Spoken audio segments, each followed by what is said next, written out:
Il est 8h sur Studio Qualitas, 7h sur Radio J à Paris. Shavua Tov, bonjour à tous et à toutes. Olivier Granilic au micro pour un premier rendez-vous avec ce matin l'actualité israélienne. Et c'est une semaine décisive pour la campagne électorale israélienne. C'est en effet ce jeudi que doivent être déposées toutes les listes des différents partis pour les prochaines élections du 17 septembre. Cela veut dire qu'il ne reste donc que quelques jours pour trouver des nouvelles unions et particulièrement une union dans le camp de la droite. Aujourd'hui, le Rav Rafi Peretz du Bayit Hayoudi et Naftali Bennett du parti Hayamin Hadash doivent se rencontrer pour une entrevue qualifiée de décisive.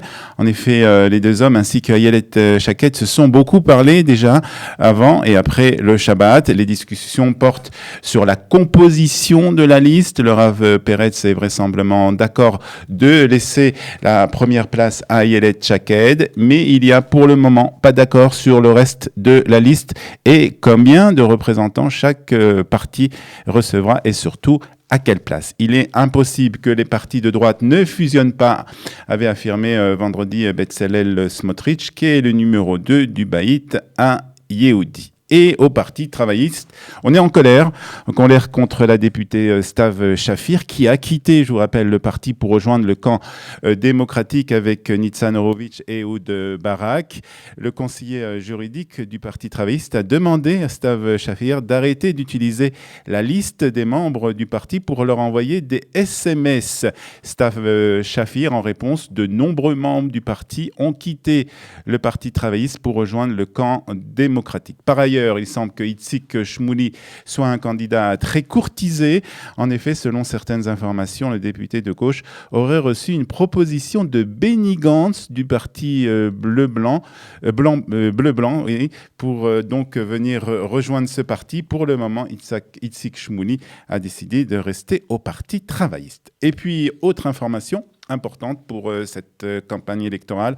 3 des 4 partis qui composaient l'ancienne liste arabe unifiée ont déclaré samedi avoir conclu un accord pour relancer leur alliance électorale en vue des prochaines élections en septembre. Les partis Hadash, Ta'al et Ra'am ont annoncé qu'ils se présenteraient donc sur une liste commune. Balad devrait quant à lui décider dans les prochains jours de devenir membre aussi de cette alliance. Lors d'une conférence de presse hier, donc le chef de Hadash, Ayman Odeh, a déclaré qu'un tel accord était nécessaire. Ces élections sont une seconde chance pour nous de nous unir face au racisme et face à l'incitation à la haine, a-t-il déclaré. Nous revenons unis et forts, a ajouté le président du parti Hadash. La liste arabe unifiée avait remporté 13 sièges lors des élections de 2015 après sa formation, ce qui en a fait la troisième faction la plus importante de la Knesset. Les sondages, cette fois-ci, prévoient entre 11 et 12 sièges à cette liste arabe unifiée.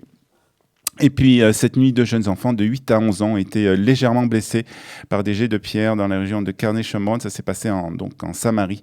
Les 2 enfants ont été transportés à l'hôpital pour recevoir les premiers soins.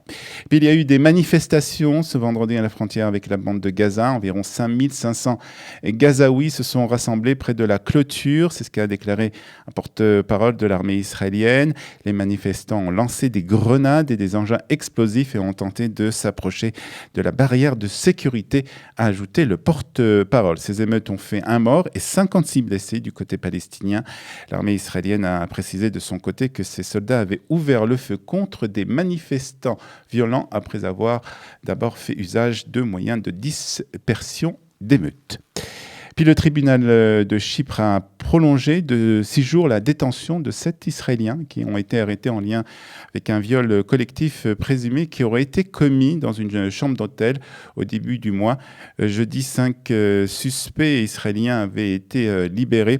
Au cours de l'audience de vendredi, la police locale a révélé des résultats des examens des échantillons d'ADN trouvés sur les lieux, selon lesquels l'un d'entre eux correspondait à un suspect qui jusqu'à présent avait nié avoir eu des relations sexuelles avec avec la victime. Et hier soir, on apprenait que la police chypriote a déclaré qu'elle était sur le point d'inculper 3 adolescents israéliens.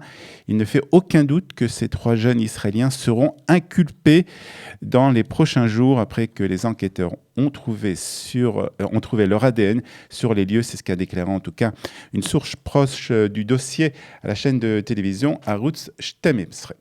Et puis la police est toujours à la recherche du responsable qui a poignardé vendredi après-midi un jeune garçon de 16 ans à l'entrée d'un foyer pour homosexuels qui ont été rejetés par leur famille. Le jeune garçon de 16 ans qui vit au centre Bet Dror à Tel Aviv aurait été poignardé par son frère qui serait sorti d'une voiture et qui est parvenu à fuir sans être inquiété. La victime a été emmenée dans un état grave à l'hôpital Ichilov à Tel Aviv. Blessé au torse et à la jambe, il a subi une intervention chirurgicale. De multiples informations indiquent que le suspect est un résident de la ville arabe de Tamra, le frère de ce jeune homme qui a été poignardé, et que ce jeune homme, donc de 16 ans, ce jeune adolescent, avait subi des pressions intenses de la part des membres de sa famille depuis qu'il avait révélé son identité sexuelle. L'organisation israélienne IGI, qui s'occupe justement des jeunes de la communauté LGBT, a qualifié l'agression de crime de haine. Une marche de protestation est prévue aujourd'hui à Tel Aviv cet après-midi. On termine par la météo de ce dimanche 28 juillet, 25 Tammuz. 5779, il fera 30 degrés à Tel Aviv, 34 à Beersheva, 39 à Eilat et 29 degrés à Jérusalem. Nous nous retrouvons à 7h30 heure de Paris pour la revue de la presse et des médias israéliens. Il sera 8h30 ici à Studio Kalita à Jérusalem.